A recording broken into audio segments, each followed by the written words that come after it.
नमस्कार दोस्तों। 22 साल पुरानी शराब की आदत को परम पूजनीय पंडित प्रदीप मिश्रा द्वारा बताए हुए उपाय से खत्म किया गया है।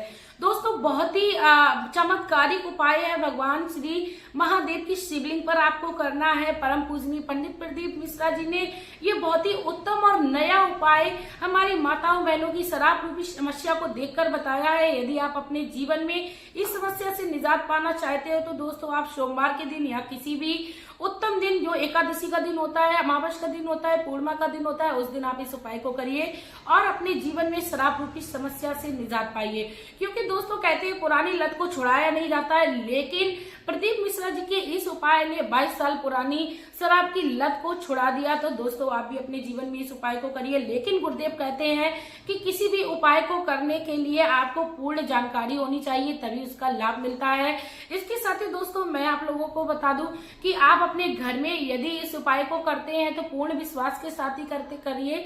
क्योंकि गुरुदेव कहते हैं विश्वास के साथ यदि कोई कार्य हम लोग नहीं करते हैं तो उसमें हमें सफलता नहीं मिलती है, क्योंकि दुनिया ये विश्वास पर ही टिकी है। दोस्तों, वीडियो को शुरू करने से पहले मैं मेरे आराध्य श्री लक्ष्मी नारायण को मैं कोटि कोटि प्रणाम करती हूँ, मैं उनको कोटि कोटि नमस्कार करती हूँ।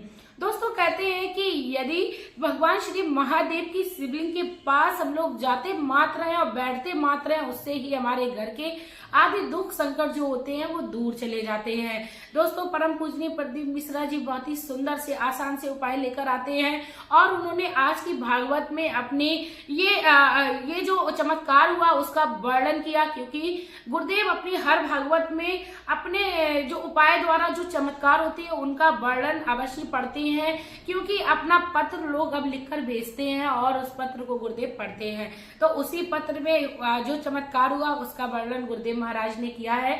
तो आप लोग यदि इसका चमत्कार चाहते हो कि आपके भी जीवन में ये चमत्कार हो तो आप लोग प्लीज मेरे चैनल को सब्सक्राइब करिए, वीडियो को लाइक कर दिए, कमेंट बॉक्स में जय श्री शिवाय नमस्तुभ्यम का प्यारा सा कमेंट कर दीजिए। दोस्तों, मैं बहुत ही मेहनत करके आप लोगों के लिए ढूंढ चाट के बहुत ही सुंदर सुंदर और कोशिश करती हूँ कि आप बहुत ही आसान से उपाय आप लोगों तक लाऊं और पहुंचाऊं।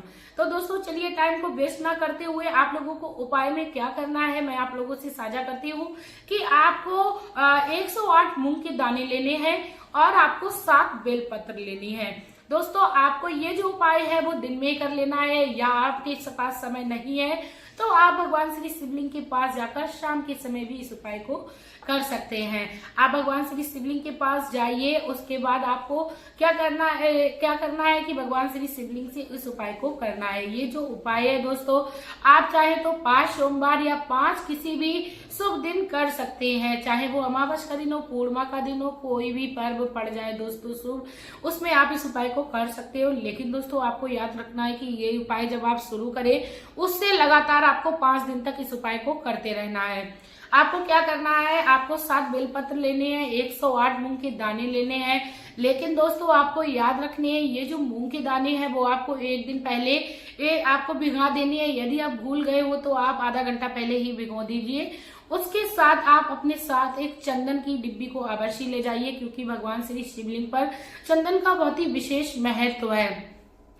आपको क्या करना है, भगवान श्री शिवलिंग के पास जाइए, बहुत ही ध्यान से सुनिए दोस्तों, बहुत ही चमत्कारिक उपाय है, आपको इससे अवश्य लाभ मिलेगा। आपको क्या करना है दोस्तों, आपके भगवान श्री शिवलिंग के पास उत्तर दिशा की ओर मुख करके बैठ जाना है। यदि मंदिर में भीड़ भाड़ है तो आपको धक्का मुक्की नहीं करनी है, आपको जहां भी जगह मिल जाए उस जगह पे आप शिवलिंग के पास बैठ जाइए, क्योंकि संपूर्णता शिवलिंग ही पूजा के योग होती है। आप किसी भी तरफ बैठे आपको पूर्ण पूजा का लाभ मिलेगा। उसके बाद आप आसन लगाकर बैठ जाइए। सबसे पहले तो आपके पास समय होना चाहिए भगवान श्री शिवलिंग के पास ध्यान लगाने के लिए। ऐसा नहीं करना है कि आपको कोई भी उपाय करना है आप उसको अटक अटक कर रही हैं या उसको आप भूल रही हैं। आपको बहुत ही ध्यान के साथ इस उपाय को करना है। आप बैठ जाइए भगवान श्री शिवलिंग के पास, आप अपनी 3 तालियों का आवाहन अवश्य करिए, जैसा कि मैं अपनी हर वीडियो में बताती हूँ।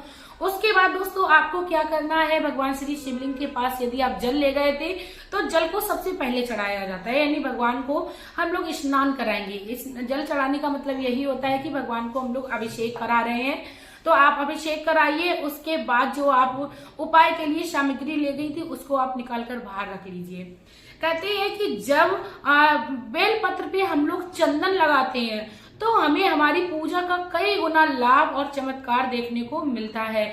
तो आपको क्या करना है, 108 दाने जो आप खड़े मूंग की दाल को आपके इस्तेमाल करने हैं।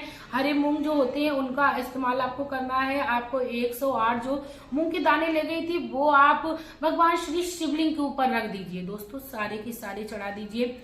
उसके बाद आपको भगवान श्री शिवाय नमस्तुभ्यम का या ओम नमः शिवाय का जाप आपको करते रहना है। भगवान से आपको अपनी डोर बिल्कुल भी छूटने नहीं देना है। आप अपनी विनती करिए, ओम नमः शिवाय का जाप करिए, श्री शिवाय नमस्तुभ्यम का जाप करिए, मन अपना एकाग्र कर लीजिए, भगवान श्री शिवलिंग में समा दीजिए। उसके बाद आपको क्या करना है, जो आप 7 बेल पत्र ले गई थी उसको आपको बहुत ही ध्यान पूर्वक चढ़ाना है।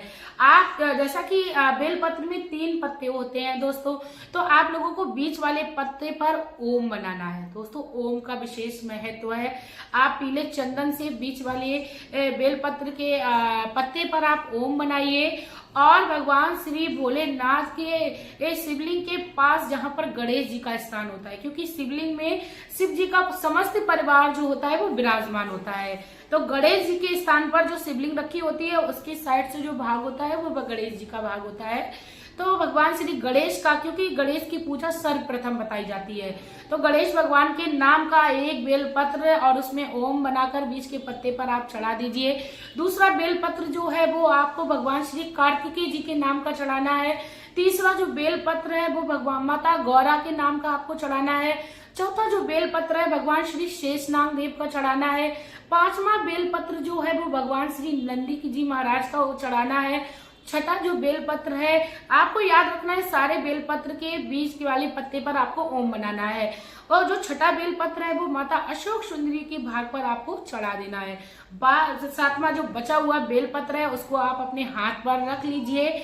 उसके बाद भगवान की ओर आप देखते हुए अपनी आंखों को बंद करते रहिए। धीरे धीरे आप आंखें को बंद करिए, ओम नमः शिवाय का जाप करिए, श्री शिवाय नमस्तुभ्यम का जाप करिए। इसके बाद दोस्तों आप अपनी मनोकामनाओं का संकल्प करिए। आपके अंदर जो भी मनोकामना चल रही है, आप शराब रूपी समस्या से परेशान है और उससे परेशान होकर भगवान श्री शिवलिंग से इस उपाय को कर रहे हैं, तो आप उस बेल पत्र को रखकर अपनी उस समस्या को कहिए भगवान श्री महादेव से, उनसे विनती करिए कि आप इस समस्या से मुझे निजात दिलाइए। उसके बाद आप धीरे धीरे अपनी आंखों को खोलकर भगवान श्री शिवलिंग पर बीचों बीच में आपको उस 7वें बेल पत्र को चढ़ा देना है।